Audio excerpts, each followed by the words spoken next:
Citations gaming enthusiasts, George Mario Nerd here, and I have a quick announcement for Paper Mario fans. It's okay to like these games, and it's also okay to like these games. It's equally okay to dislike either of these groups of games. What's not okay is belittling others for liking what they like, okay? Okay. This is the most important thing to remember when it comes to discussing their quality like adults. And sadly I feel the need to say this because since Paper Mario the Origami King was released, the fanbase for the franchise has been very divided.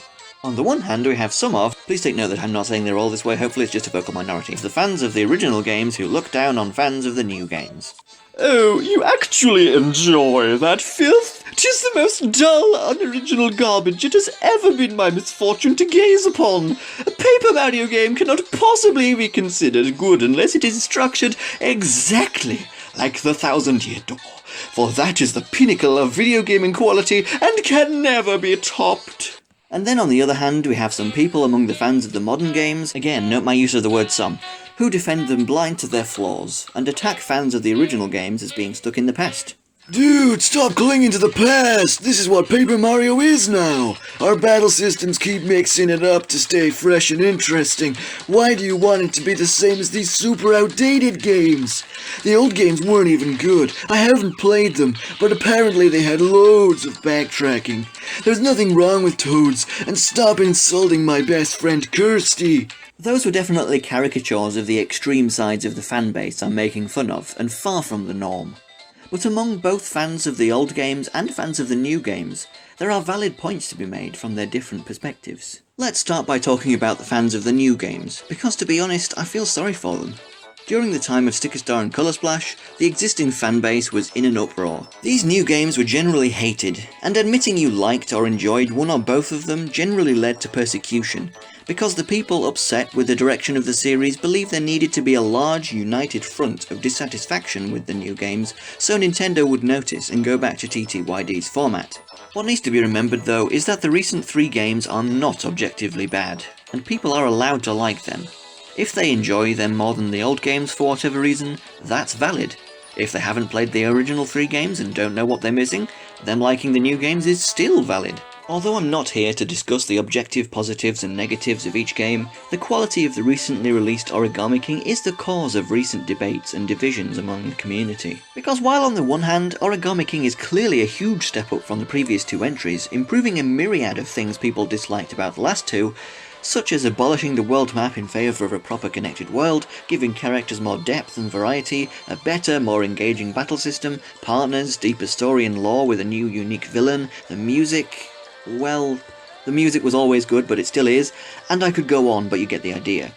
This being a much better game than its 2 predecessors gives greater validity to people's positive opinions on it, and has probably gotten a lot of new people to become fans of the series. But on the other hand, as I finally return to my original train of thought, the game is still held back by many of the same silly restrictions that Nintendo put on the last 2 games, which made them generally be considered as much lesser experiences compared to the original 3.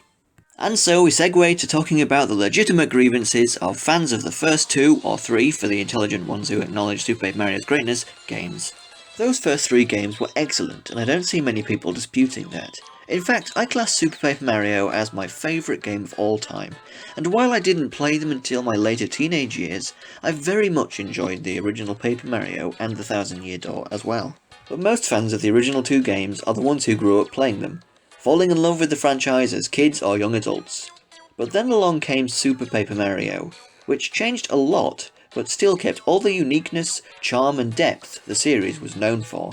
But then Sticker Star was released and changed everything about their beloved series, stripping it of nearly all its original characters, making the world design a dry husk of its former self, becoming as generic as a new Super Mario Bros. Game, and the battle mechanics being woefully mishandled and sapped of its strategy and purpose. Even though the new games definitely still have plenty of merit and enjoyment to be had, they are wildly different to what the people who loved the original series actually enjoyed about them. They have a right to be disappointed by Nintendo for refusing to return to the way the games were after such a huge backlash. It's an understandable gripe to have with the series, even though the new games aren't terrible as some of the die-hard Paper Mario fans think. They're still not the games they love or want. They're allowed to not like them. That's about all I wanted to say with this video, just to spread some positivity and respect for each other's views and opinions. Personally, I really like all the Paper Marios, and I want to mention that if you were put off Paper Mario because you hated Sticker Star and or Colour Splash, please give Origami King a chance, because it really is a huge improvement and an excellent game. And if you like the new games but salty Paper Mario fans insulting your favourite games have made you too spiteful to try the old ones, please also give them a go. People wouldn't be putting them on the pedestals they do if they weren't the incredible experiences that they are. That's all from me today. Please subscribe, I make lots of videos on the Mario RPGs, and I have an Origami King review video coming up soon. And if you don't think that Super Paper Mario is the greatest thing humanity has ever created, you're extremely wrong and I hate you. Farewell!